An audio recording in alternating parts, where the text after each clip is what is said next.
I think the first thing to acknowledge when patients initially present for allergic rhinitis, the concept of a late teen or early adult presenting with significant rhinitis that they've brought it up with their general practitioner is to acknowledge the impact that untreated rhinitis probably has on their day-to-day activities. Now, it's not life-threatening.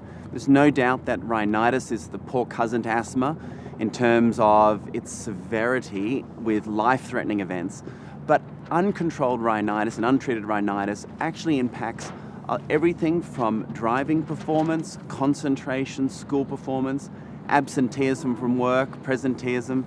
So we know that actually rhinitis is really important for quality of life, and it affects that portion of society in which are very productive, from teenagers all the way through to 50. So we know that actually treating it is going to be relatively important in managing someone's overall health. So that would be my first step in managing that patient, would be to get that acknowledgement that it's actually something significant.